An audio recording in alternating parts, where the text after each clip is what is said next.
किसानों से आंदोलन का रास्ता छोड़ वार्ता की मेज पर आने की पुरजोर अपील। कृषि मंत्री ने कहा, कानूनों को लेकर किसानों की सभी शंकाओं के समाधान के लिए सरकार है तैयार। कहा, किसान आंदोलन का मंच का ना हो दुरुपयोग, अलगाववादी तत्वों से दूर रहे किसान। पश्चिम बंगाल की कानून व्यवस्था पर राज्यपाल ने जताई चिंता। केंद्रीय गृह मंत्रालय को सौंपी रिपोर्ट। राज्य के मुख्य सचिव और डीजीपी 14 दिसंबर को दिल्ली तलब। वहीं भाजपा का ममता सरकार के खिलाफ राज्यव्यापी प्रदर्शन।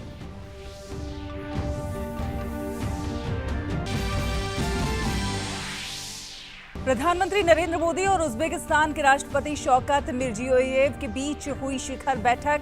पीएम ने कहा, भारत उज्बेकिस्तान के साथ चाहता है मजबूत साझेदारी। कोविड महामारी के समय दोनों देशों ने की एक दूसरे की भरपूर मदद।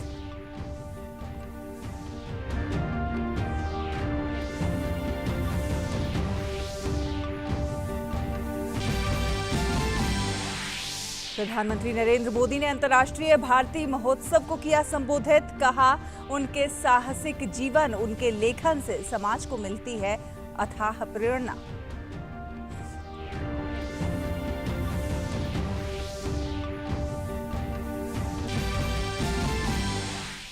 पेरिस समझौते के 5 साल पूरे होने पर केंद्रीय पर्यावरण मंत्री प्रकाश जावड़ेकर का बयान। जलवायु परिवर्तन के लिए किसी भी तरह से जिम्मेदार नहीं है भारत।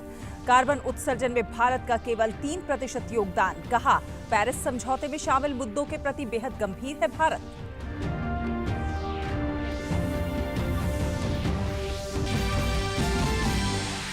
और खेलों में स्टार बल्लेबाज रोहित शर्मा ऑस्ट्रेलिया के खिलाफ टेस्ट सीरीज के लिए फिट घोषित। दूसरे टेस्ट में ले सकेंगे हिस्सा।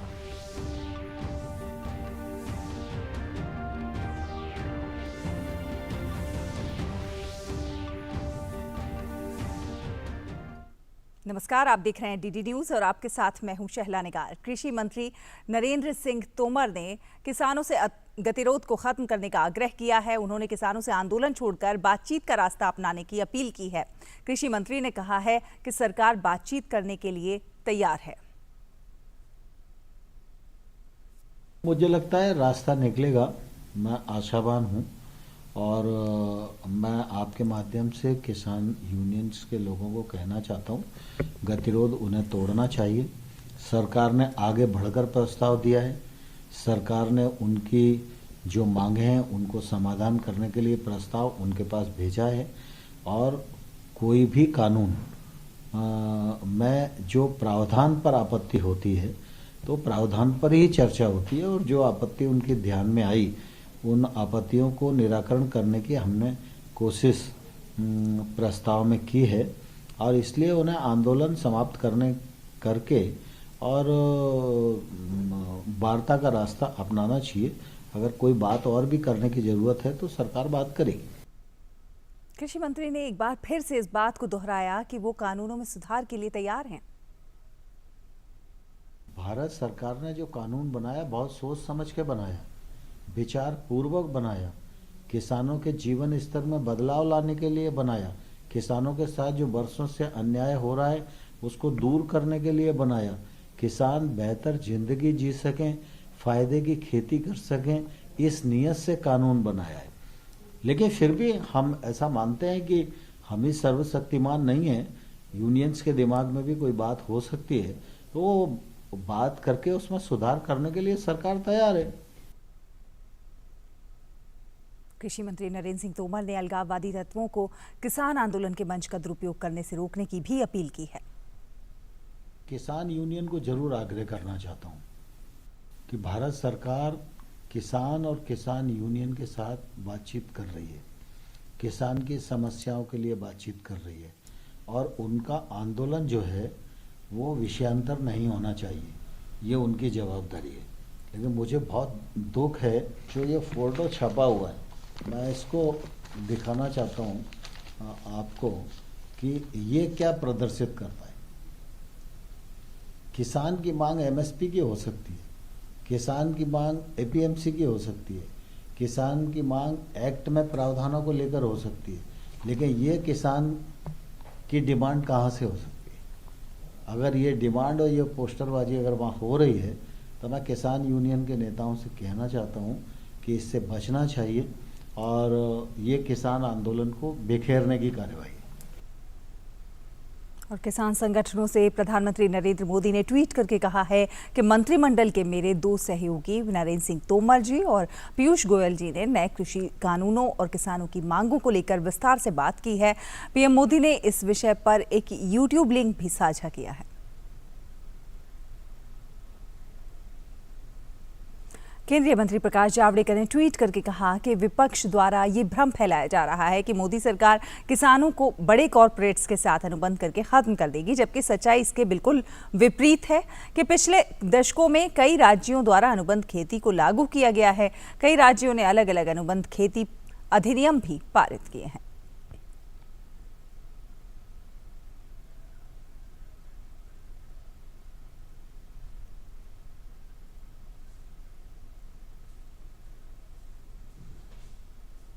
भारतीय जनता पार्टी के राष्ट्रीय अध्यक्ष जेपी नड्डा के काफिले पर बीते दिन हुए हमले पर बंगाल के राज्यपाल जगदीप धनखड़ ने केंद्रीय गृह मंत्रालय को अपनी रिपोर्ट भेज दी है। गृह मंत्रालय ने बंगाल के राज्यपाल से राज्य की मौजूदा कानून व्यवस्था पर रिपोर्ट मिलने की पुष्टि की है। पश्चिम बंगाल के राज्यपाल ने गृह मंत्रालय को लिखी रिपोर्ट में जिक्र किया है कि जेपी नड्डा और अन्य बीजेपी नेताओं की सुरक्षा में कमी थी। इस बीच गृह मंत्रालय ने कानून व्यवस्था पर 14 दिसंबर को मुख्य सचिव और डीजीपी को तलब किया है।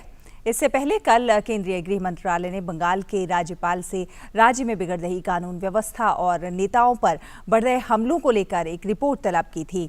कल बंगाल दौरे के दूसरे दिन डायमंड हार्बर जाते वक्त जेपी नड्डा के काफिले पर हमला किया गया था। भारत की आत्मा एक है, भारत की नागरिकता एक है। ये जो खतरनाक खेल है, कौन बाहरी कौन अंदरूनी, आप इसको त्याग दीजिए। आपने शपथ ली है उस संविधान के तहत काम करने की जिसका प्रियम्बल मैंने पढ़ा है। यदि अगर आप इस रास्ते से भटकती हैं तो मेरे दायित्व की शुरुआत होती है। मैं आपसे विनम्र प्रार्थना करता हूं, गुजारिश करता हूं, भारत के महान प्रजातांत्रिक व्यवस्था पर संविधान की भावना के विपरीत कार्य कर इस प्रकार का कदम मत उठाएं। तो भाजपा नेताओं पर हुए हमले का जिक्र करते हुए राज्यपाल धनखड़ ने कहा कि मानवाधिकार के दिन मानवाधिकार पर हमला हुआ है। कल हुआ हमला लोकतंत्र पर धब्बा है और बेहद शर्मनाक भी है। बंगाल में संविधान की मर्यादाएं टूट रही हैं। But what happened yesterday? It was an important day. This day was Human Rights Day. The entire world is celebrating human rights. They are basic rights. They are the rights essential for civil society, democratic way of life. In the state of West Bengal,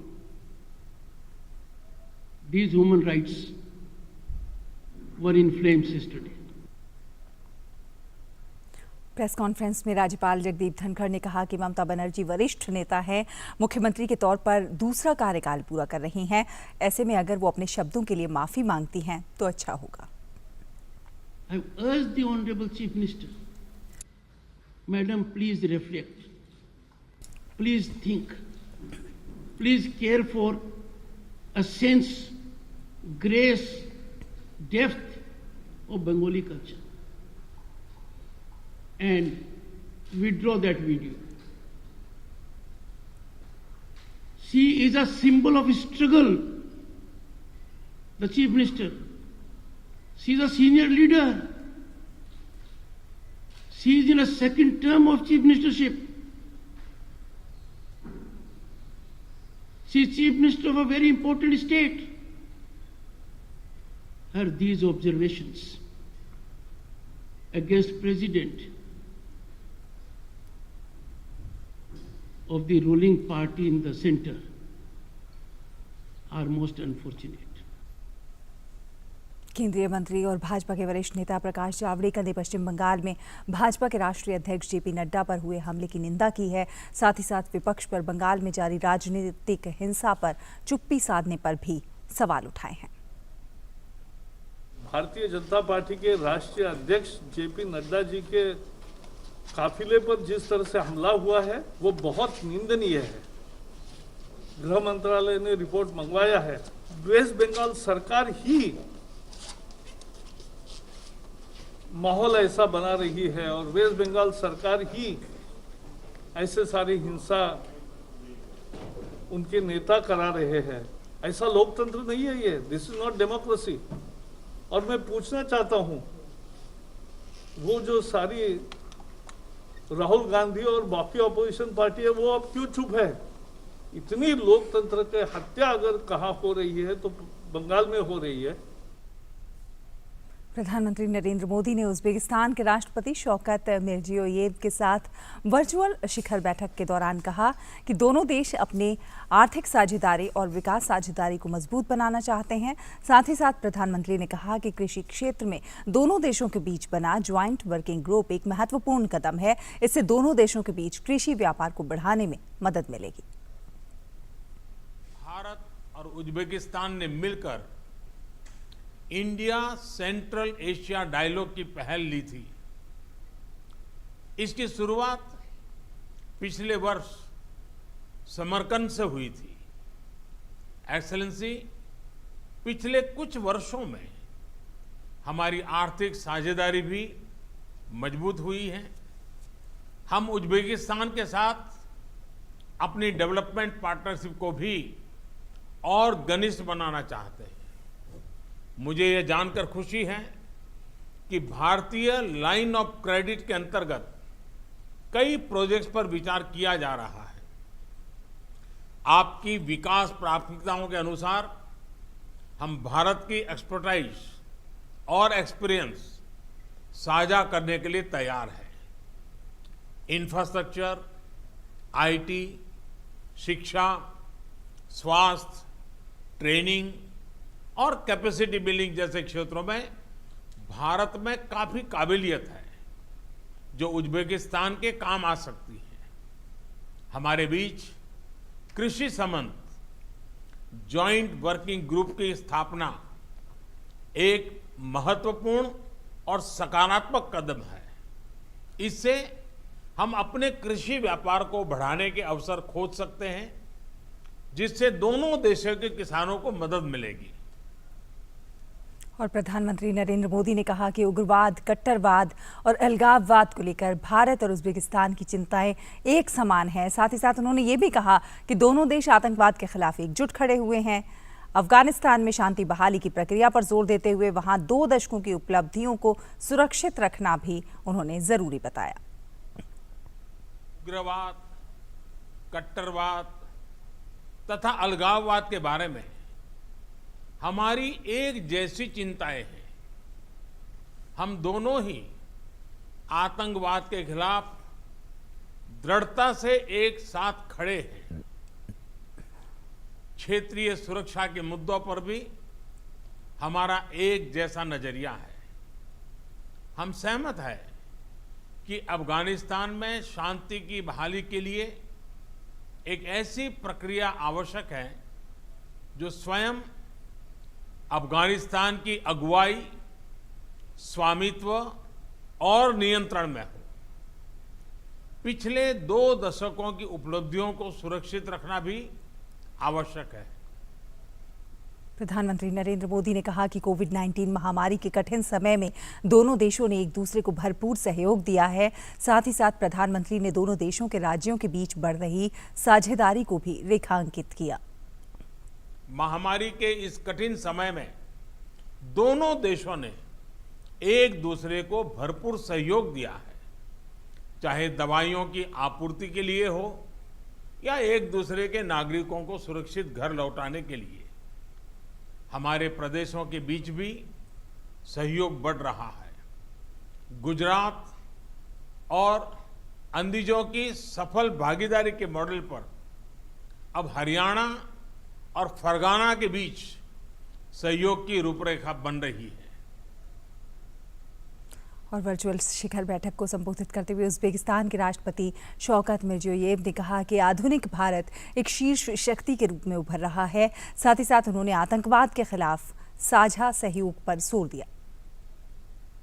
We have been closely cooperating in the area of the fighting the common threats and challenges and standing up for the soonest peaceful settlement in Afghanistan. Modern India is one of the leading world powers with enormous economic and intellectual potential, and I do highly appreciate the achieved level of the open and constructive dialogue as well as comprehensive support on the part of Indian government. और तमिल महाकवि भारतियार की 138वीं जयंती पर प्रधानमंत्री नरेंद्र मोदी ने virtually हिस्सा लिया। इस अवसर पर पीएम मोदी ने कहा कि मुझे इस साल अंतर्राष्ट्रीय भारती उत्सव पर भारती अवार्ड सीनी विश्वनाथन जी को देने की अति प्रसन्नता है। उन्होंने अपना पूरा जीवन भारतियार के कामों की रिसर्च पर लगा दिया। उन्होंने 86 वर्ष की उम्र में भी अपना काम जारी रखा। पीएम मोदी ने कहा कि आज के युवा महाकवि भारतियार की साहसी व्यक्तित्व से काफी कुछ सीख सकते हैं। There is much that our youth today can learn from Subramaniam Bharati. Most importantly, to be courageous. Fear was unknown to Subramaniam Bharati. He said, "Achcha millai,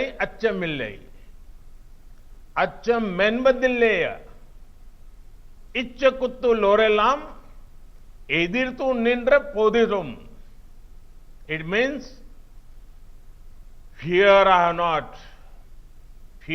not, even if all the world oppose me.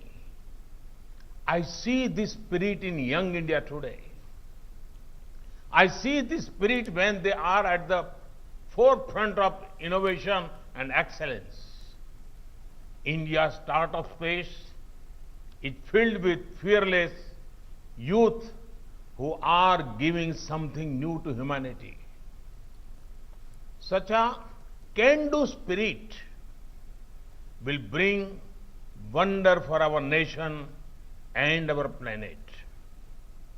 और केंद्रीय पर्यावरण one एवं जलवायु परिवर्तन मंत्री प्रकाश जावड़ेकर ने Paris जलवायु समझौते के 5 साल पूरे होने की पूर्व संध्या पर प्रेस वार्ता को संबोधित किया और कहा कि 2030 के लिए भारत ने उत्सर्जन तीव्रता का लक्ष्य 2005 के स्तर के ऊपर 33 से 35% घटाया है। पेरिस एग्रीमेंट में 5 साल पहले 12 तारीख को हमने जो मंजूर किया था वो क्या था? वो ये था कि हमारी emission intensity of GDP will be reduced by 33 to 35%. This was a huge commitment, and I am happy to say that we have already achieved 21%. So remaining 12-13% we'll achieve in next 10 years. पर्यावरण मंत्री ने संयुक्त राष्ट्र की एजेंसियों सहित विश्व स्तर की 4 रिपोर्टों की चर्चा करते हुए कहा कि जलवायु परिवर्तन संबंधी इन सभी रिपोर्टों में भारत की पहल को सराहनीय बताया गया है। इसके तहत उन्होंने कहा कि G20 देशों में भारत ही एकमात्र ऐसा देश है जो कि वैश्विक औसत तापमान वृद्धि को 2 डिग्री सेल्सियस से नीचे रखने का आह्वान का अनुपालन कर रही है।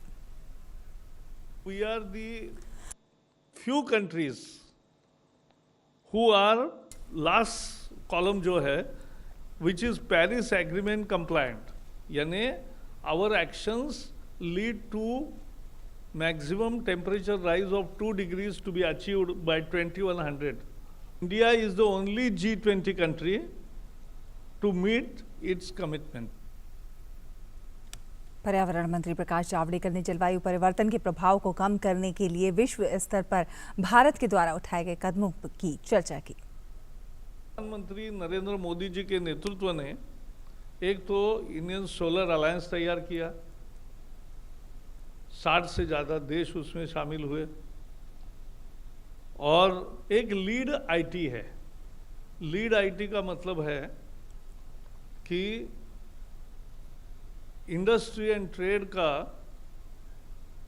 हम लीडरशिप कर रहे हैं स्वीडन और भारत, और भारत के और बाकी देश दुनिया के इंडस्ट्रीज को बुला के भाई वो कैसे 2 डिग्री कंप्लाइंट होंगे, उसकी चर्चा हम करते हैं कि उनका प्लान क्या है। मिशन इनोवेशन ये भी प्रधानमंत्री ने न्यूयॉर्क में लॉन्च किया था और आज उसके 24 देश है।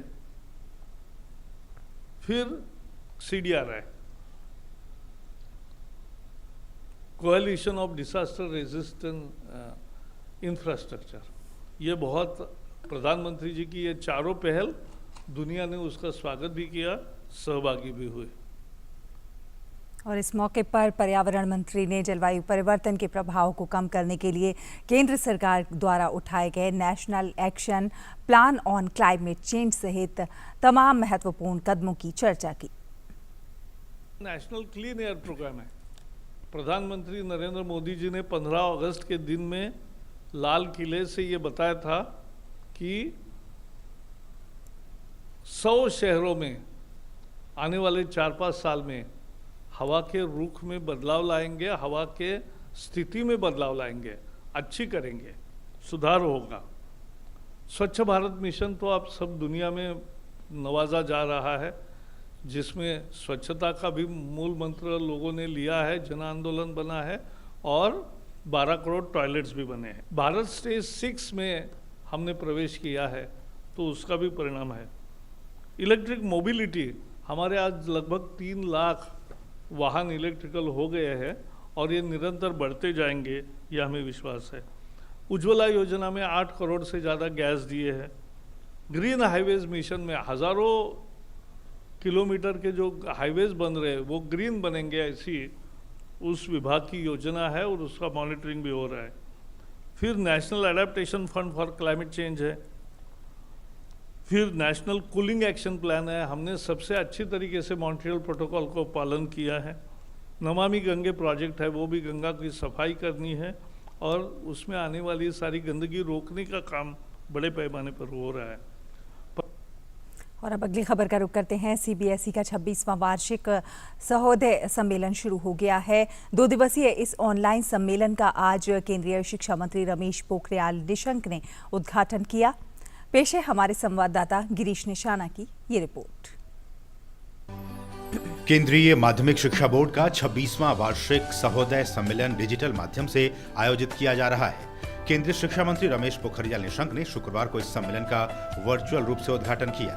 इस मौके पर कर्नाटक के प्राथमिक और माध्यमिक शिक्षा मंत्री सुरेश कुमार भी मौजूद रहे। समारोह का सीधा प्रसारण फेसबुक, यूट्यूब सहित अन्य माध्यमों से भी किया गया।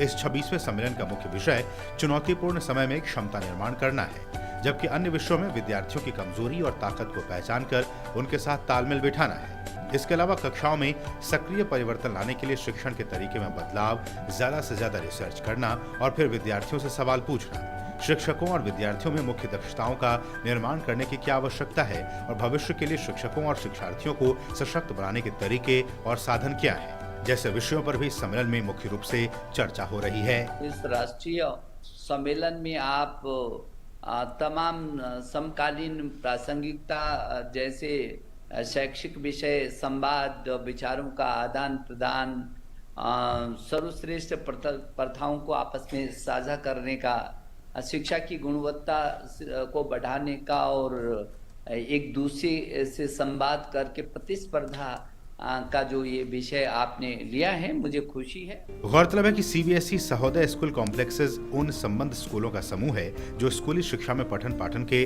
सर्वश्रेष्ठ तरीकों और नवाचार रणनीतियों को साझा करने के लिए स्वैच्छिक रूप से एकजुट होते हैं। साथ ही पाठ्यक्रम तैयार करने, मूल्यांकन, अध्यापन और शिक्षकों की अन्य नियमित क्षमता निर्माण में सहयोग करते हैं। वर्तमान में देश भर में 200 से ज्यादा CBSE सहोदय स्कूल समूह संचालित हो रहे हैं। गिरीश निशाना की रिपोर्ट, DD न्यूज, दिल्ली। और प्रमुख रक्षा अध्यक्ष जनरल बिपिन रावत ने ग्लोबल डायलॉग सिक्योरिटी समिट को संबोधित किया। वर्चुअल तरीके से कार्यक्रम को संबोधित करते हुए सीडीएस जनरल बिपिन रावत ने कहा कि सुरक्षा आवश्यकताओं के लिए एक पक्षीय के बजाय बहुपक्षीय तरीके पर जोर देने की जरूरत है, जिसके तहत प्रशिक्षण को बढ़ाने की जरूरत है। साथ ही साथ उन्होंने कहा कि सैन्य क्षेत्र में तकनीक विनाश का नहीं बल्कि समाधान के लिए उपयोग किया जाना चाहिए। और भारतीय क्रिकेट टीम के स्टार सलामी बल्लेबाज रोहित शर्मा ने नेशनल क्रिकेट एकेडमी में फिटनेस टेस्ट पास कर लिया है। अब वो जल्दी ही ऑस्ट्रेलिया रवाना हो सकते हैं।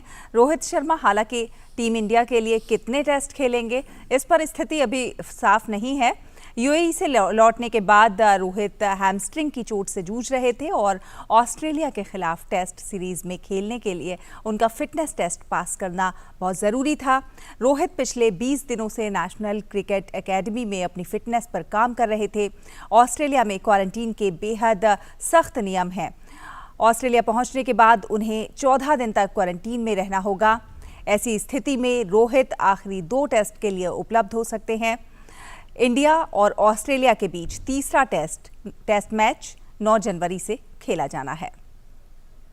तो इसी के साथ हिंदी समाचारों के इस अंक में फिलहाल इतना ही, लेकिन जैसा कि आप सब जानते ही हैं कि दूरदर्शन हमेशा सच्ची और निष्पक्ष खबरें तो आप तक पहुंचाता ही है। जो सामाजिक मुद्दे हैं, मुहिम है, उन पर भी बात करता है। ऐसी ही एक मुहिम है मास्क अप इंडिया, यानी आप जब भी घर से बाहर निकलें तो मास्क ज़रूर पहनें और सही ढंग से पहनें, क्योंकि कोरोना को भगाना है तो मास्क ज़रूर लगाना है। Mask up India. नमस्कार।